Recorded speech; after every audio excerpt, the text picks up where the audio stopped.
¿La trataste? Tu botella que tiene los alados, la botamos acá a la casa. Ah. Tu botella es mi china.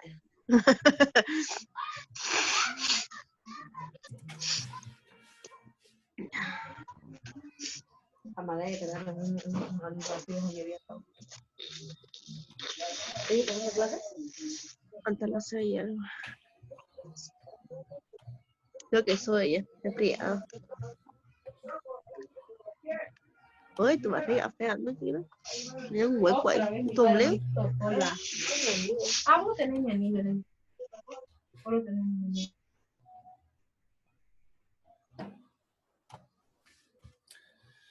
Bien, ya estamos de vuelta. Entonces, un poquito, ya hablamos de historia de lo que es la ecología, sus relaciones, su importancia. En los últimos años han estado ocurriendo eventos que nos han hecho que sea aún más importante estudiar ecología en el área de la salud. Hace 5 años atrás, si ustedes se acuerdan, tuvimos en Bolivia una epidemia de dengue. Esa epidemia de dengue no fue simplemente pura casualidad. Ese año hubieron cambios climáticos intensos, generando subidas de la temperatura y por lo tanto más lluvias. Y eso hizo que la población, los mosquitos, se incremente, favoreciendo las epidemias transmitidas por ellos, entre ellas el dengue. Y también, justamente, con lo que estamos viendo este año, el famoso COVID-19, han visto cómo también está relacionado con el medio ambiente en cuanto a lo que es su transmisión y otros aspectos. Entonces, el estudio de la ecología para la salud es muy importante. ¿Ya? Bueno, vamos a pasar a ver a lo que es base en el estudio de la ecología. Son los sistemas. Entonces, hay que entender qué es un sistema, ya que la ecología usa esto como base para lo que es el estudio de las relaciones que estamos mencionando. Bien. Entonces, ¿qué es un sistema? Un sistema no es nada más, como están viendo, que una parte del universo que puede ser aislado o limitado, pero con fines y propósitos de estudio. ¿Ya? Entonces, a eso le llamamos un sistema. ¿Qué puede ser, por lo tanto, un sistema?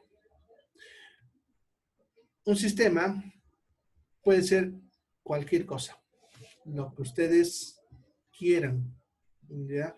Algo tan pequeño como un átomo, una planta, una laguna, todo el planeta o el sistema solar, que justamente por eso se le llama sistema.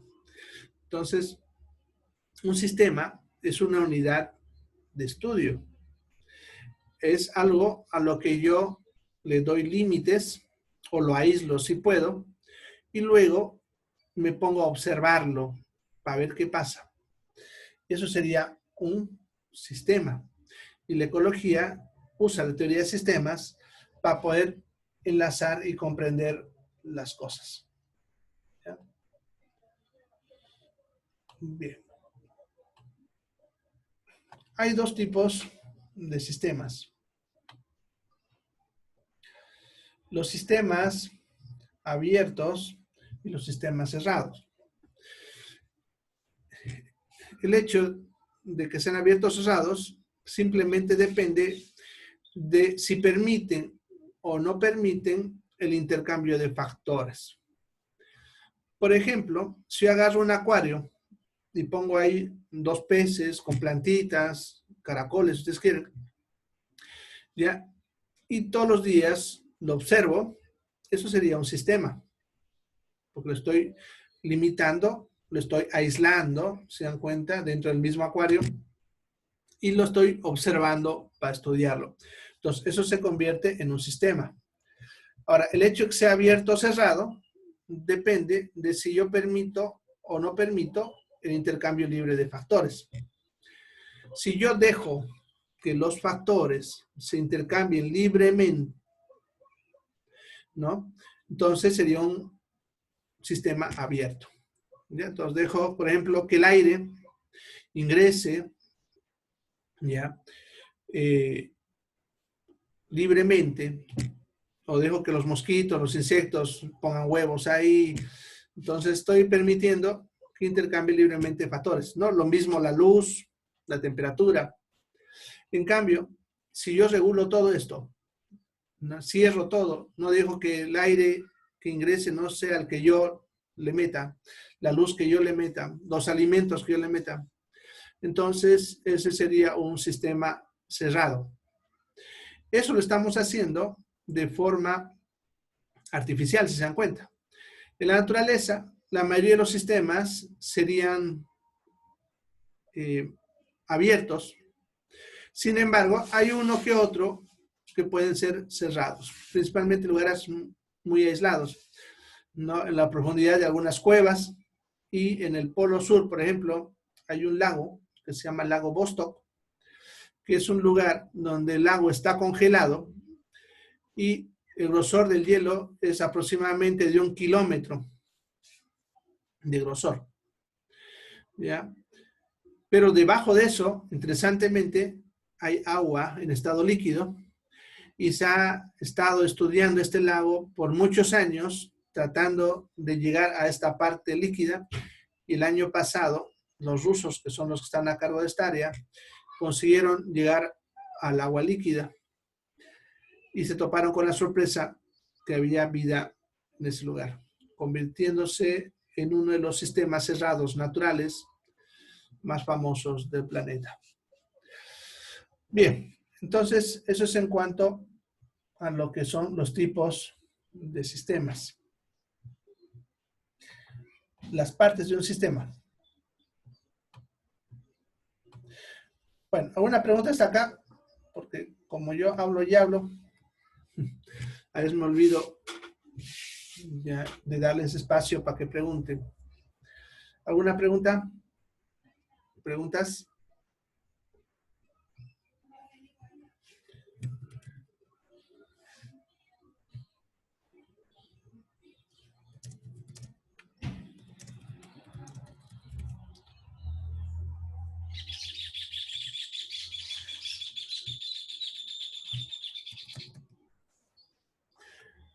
Bien, entonces, todo sistema tiene las siguientes partes.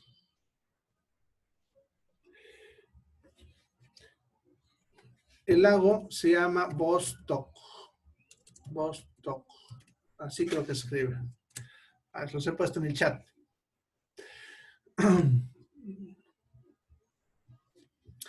Bueno, entonces un sistema va a tener como partes las entradas, los procesos, las salidas y la retroalimentación, que no es una parte en sí.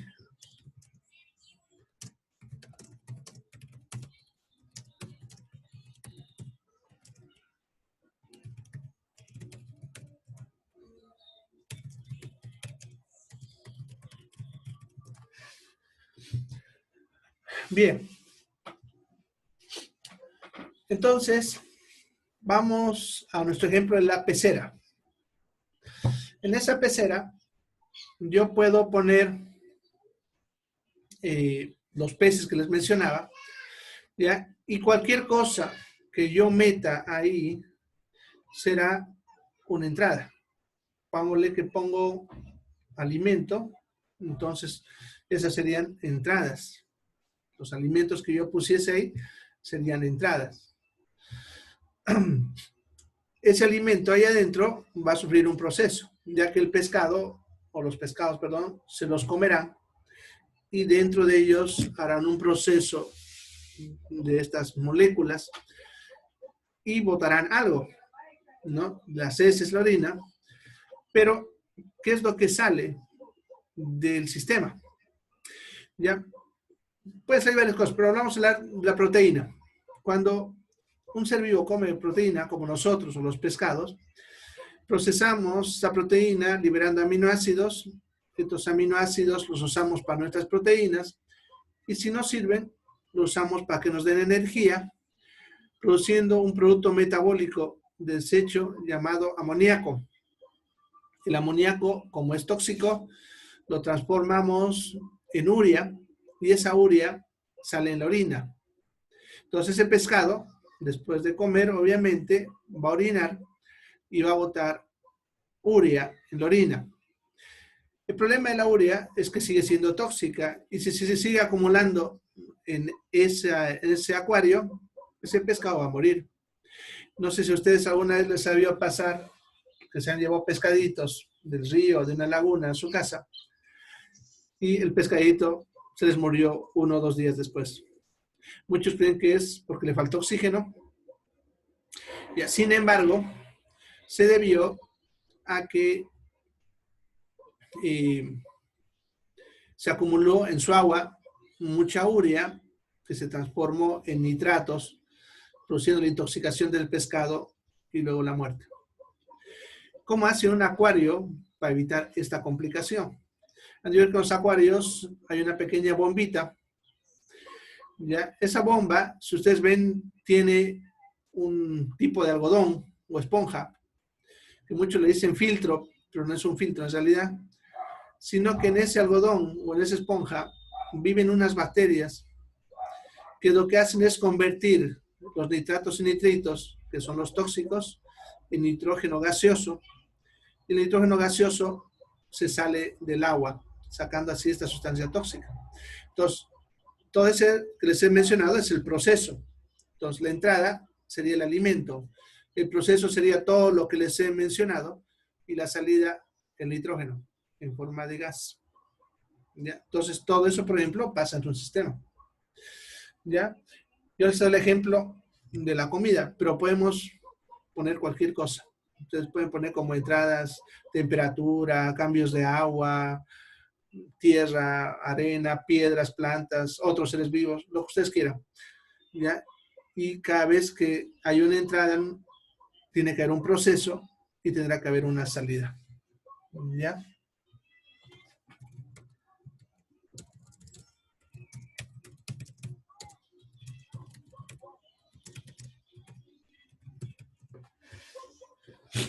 Bien. Dentro de las partes de un sistema están lo que es la retroalimentación. ¿Qué es la retroalimentación? En sí no es tanto como una parte del sistema, sino más que todo es como un mecanismo dentro del sistema. Es un mecanismo de control que consiste en que las salidas generen una nueva entrada. O sea, no es, como le digo, una parte en sí del sistema, sino es un hecho de que la salida genere una nueva entrada. De alguna manera. Ya. Pongamos el ejemplo de la pecera, otra vez. Pongamos que no había las bacterias que les mencionaba y no había esa bombita con ese filtro. Ya sabemos qué es lo que va a pasar.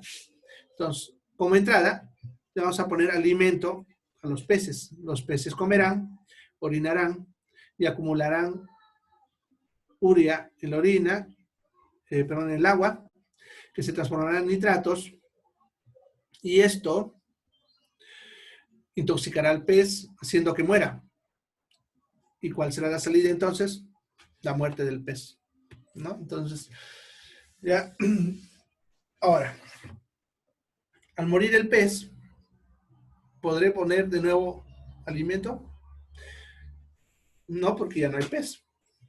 Entonces genera otra entrada diferente, que puede ser poner otro pez, por decirles, o otro ser vivo, otra cosa. ¿Ya? Entonces, cualquier tipo de salida puede generar una nueva entrada. Otro ejemplo que siempre pongo es, ¿qué pasaría si yo agarro un terreno, pongámosle de varias hectáreas, y lo encierro con una verja o alambre? La cosa es que no puedan salir los animales que voy a colocar ahí, y pongamos que coloco cabras. Pongo varios machos, varias hembras, como hay pasto ahí en este terreno, y también hay un laguito para que puedan consumir agua, y los dejo y me olvido de ellos. ¿Qué pasa después de un tiempo? Después de un tiempo, como tienen alimento, agua, van a empezar a reproducirse, y entonces van a aumentar de población. Entonces, la entrada, podemos decir que es el alimento otra vez, que tienen en abundancia, y su salida es que aumentan en población. Pero va a seguir esto ocurriendo hasta que llegue un punto en que hay tantas cabras que ese terreno no va a abastecer para ellas. O sea, se van a comer tanto el alimento que les va a faltar. Entonces, la nueva entrada es poco alimento, y la salida será que van a empezar a morir y va a reducir su población.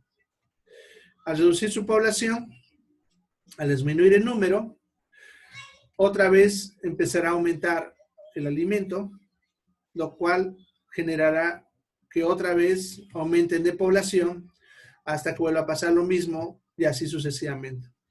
Entonces, la entrada sería el aumento de alimento, la salida, el aumento de población. Pero este aumento de población genera una nueva entrada, que es poco alimento. Este poco alimento genera como salida menos población, y esa menos población genera como entrada más alimento, y así sucesivamente, ¿no?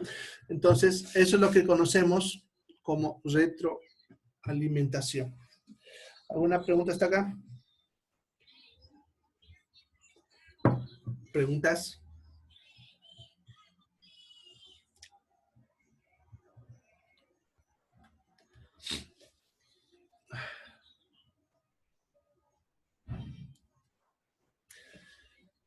Bueno.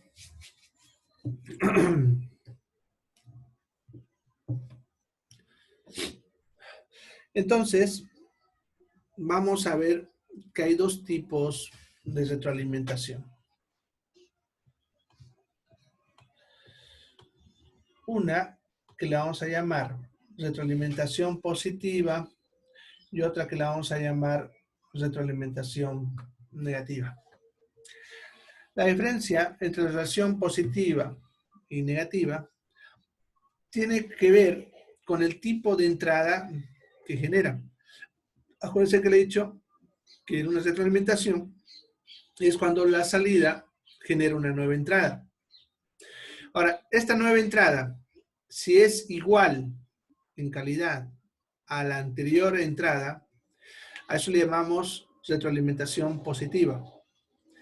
Si es contraria a la anterior entrada, se llama retroalimentación negativa. El ejemplo que le estaba dando de las cabras en un terreno es retroalimentación negativa, ya que ustedes analizan el ejemplo que les puse, siempre va a ser contrario. Mire, cuando aumenta el alimento, aumenta la población, pero ese aumento de población produce que disminuye el alimento. Entonces se dan cuenta, esta nueva entrada, que es disminución de alimento, es contraria a la anterior, que era aumento de alimento, ¿no?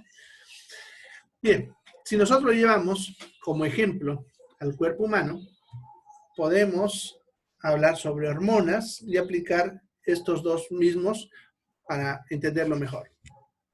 ¿Ya?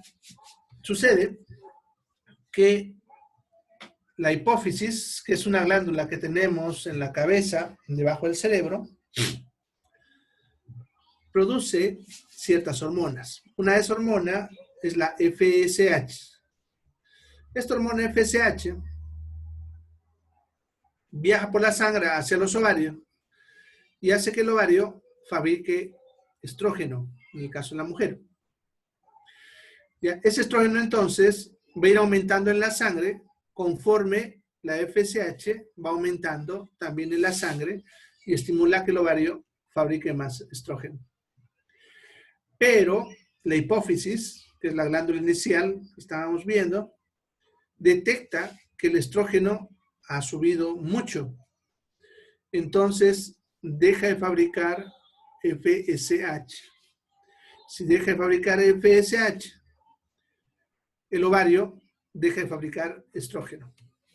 Como deja de fabricar estrógeno, el estrógeno en la sangre va a empezar a reducir y esto otra vez detectado por la hipófisis, que empieza a producir otra vez más FSH, haciendo que el ovario vuelva a producir estrógeno.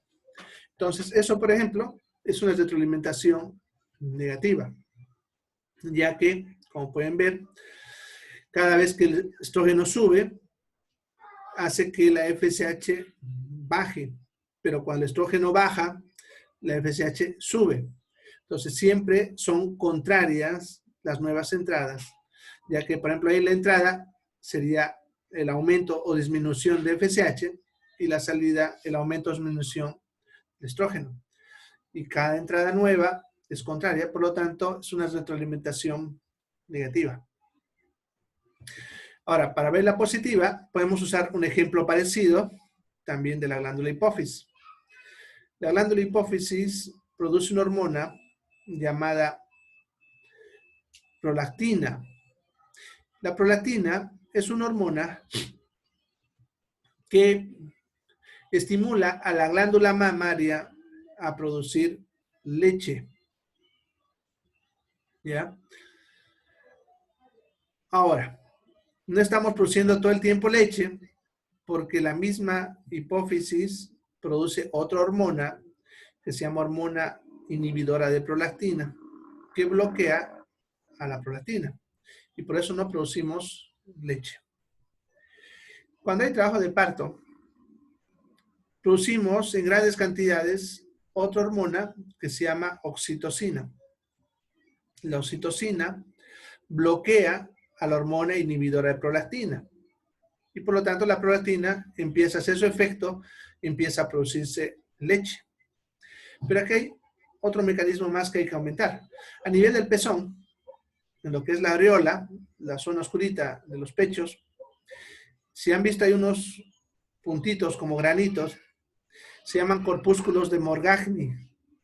Estos corpúsculos están conectados a terminaciones nerviosas que se conectan a la hipófisis, de tal manera que cuando se estimula el pezón, hay una señal nerviosa que hace que la hipófisis produzca más oxitocina.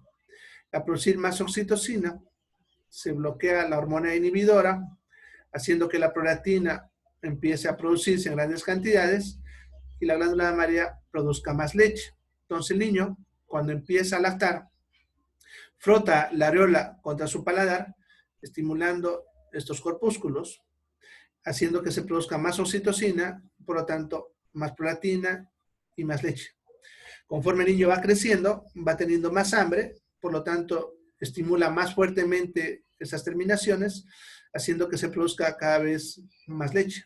Entonces, más lactancia, más oxitocina, más leche. Va creciendo el niño, más lactancia, más oxitocina, más leche. Entonces, ven, las entradas siempre son las mismas. Y por lo tanto, esa es una retroalimentación positiva. Ahora, en la naturaleza hay los dos tipos de retroalimentación. Sin embargo, lo que más abunda son los de retroalimentación negativa, ya que siempre tienden al equilibrio.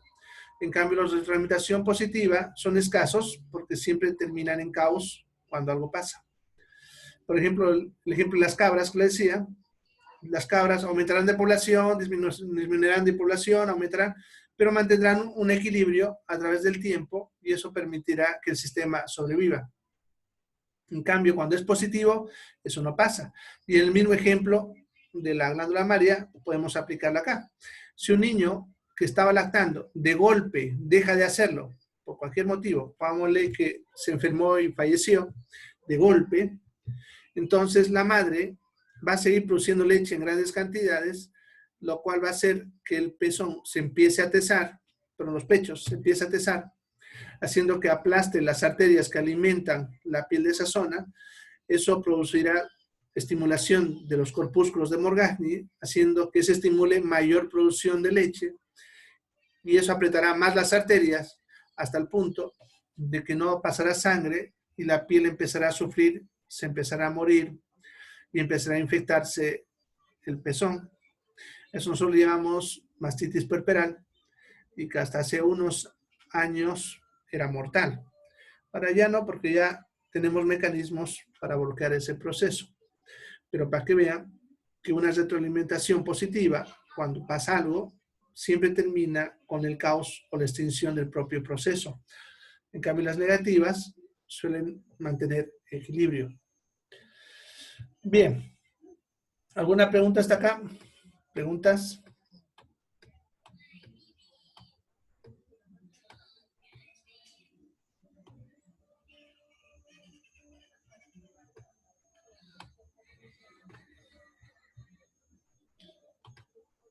Están muy callados.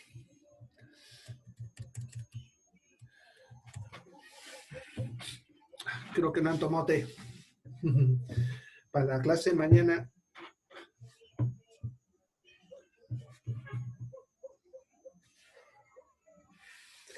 Para la clase mañana van a entrar tomando el té. ¿Ya? Porque quiero escucharlos hablar, preguntar. ¿Ya? Así como en el aula. Ustedes están ahí hablando y preguntando. Igualito acá. ¿Ya? Bien. Como no están preguntones, yo voy a seguir hablando. Entonces, vamos a ver lo que son los ciclos biogeoquímicos. Un ciclo biogeoquímico se puede escribir, como ven, como una serie de compartimentos complejos, ¿ya? Sistemas reservorios de almacenamiento, ¿ya? Y sistemas de transferencia. Para entender esto, hay que recordar un poquito lo que ustedes veían en colegio en química. Si se acuerdan, en química, lo que les hacía de la cabeza era la famosa tabla periódica de elementos, ¿no? Esta tabla periódica de elementos contenía, creo que 114 elementos. No sé si habrán aumentado. Yo me acuerdo que eran 114. Esos elementos químicos no están estáticos en la naturaleza, se están moviendo constantemente. ¿Ya? Pero se encuentran almacenados en lo que podemos llamarle compartimentos, ¿ya? O sea, lugares donde se almacenan y donde se van moviendo. ¿Ya? Por ejemplo, podemos hablar de lo que es el dióxido de carbono, ¿ya? O el carbón, si ustedes quieren. El carbón como elemento. El carbón se encuentra almacenado en grandes cantidades en el aire en forma de dióxido de carbono. Ese dióxido de carbono se puede combinar con el agua y caer en la lluvia en forma de ácido carbónico. Al llegar al suelo, en el suelo, esta molécula es inestable, liberando el dióxido de carbono otra vez al aire. Pero también una planta puede capturar ese dióxido de carbono, ¿ya? Y con eso fabricar moléculas de glucosa. Y a partir de eso, muchas otras moléculas que son aprovechadas por los seres vivos. De tal manera que ese carbón que estaba almacenado en el aire en forma de dióxido de carbono, a través de la fotosíntesis, que sería el mecanismo de transferencia, ingresa a formar parte de los seres vivos, que sería como otro compartimiento de almacenamiento del carbón. Entonces, se ha movido el carbón de un compartimento a otro. En forma genérica, en la naturaleza, tenemos 4 compartimentos mayores, que son los que vienen en la pizarra. La atmósfera, que se refiere al aire o a lo que es el gas en el planeta. ¿Ya? La hidrosfera, que se refiere a lo que es el agua, ¿ya? en el planeta. La biosfera, que serían todos los seres vivos, plantas, animales y otros. Y la litosfera, que se refiere a todo lo que son las piedras, roca, suelo y otros. ¿Ya? Entonces, a eso le llamamos ciclos biogeoquímicos.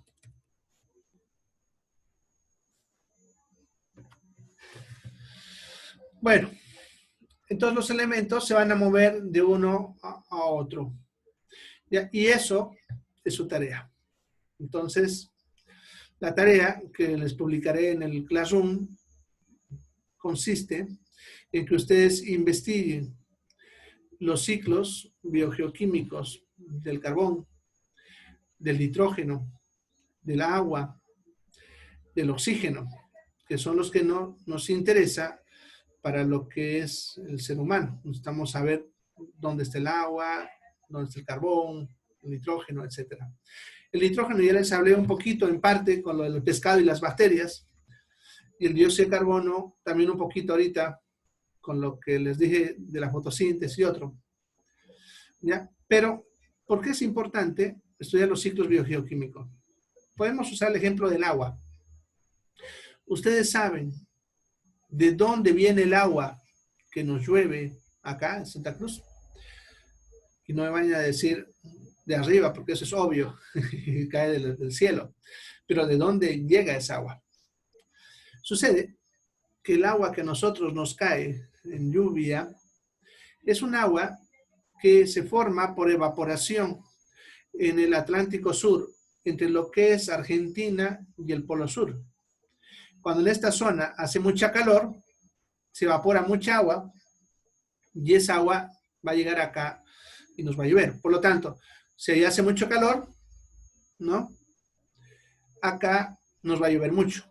Y si allá hace mucho frío, aquí no nos va a llover nada. Estamos viendo de un lugar, fíjense, lejos de donde es nuestra tierra, y que cualquier cambio en ese lugar nos puede afectar a nosotros. Hace unos años han debido escuchar lo que pasó en Japón con una planta nuclear, la planta de Fukushima. En esta planta hubo un terremoto y se fracturó el reactor, dejando que escape material radioactivo hacia el subsuelo. Los japoneses rápidamente pusieron capas de cemento por debajo y creyeron que habían podido contener a tiempo. Sin embargo, unos días después, en Canadá, que queda al otro extremo del planeta, detectaron radiación. Se preguntaron cómo pudo haber llegado la radiación y estudiando lo que estamos viendo ahorita, llegaron a la conclusión. Sucede que el agua que le llueve aparte de Canadá se forma en las costas o en el agua alrededor de Japón por evaporación, viaja hasta allá y llueve.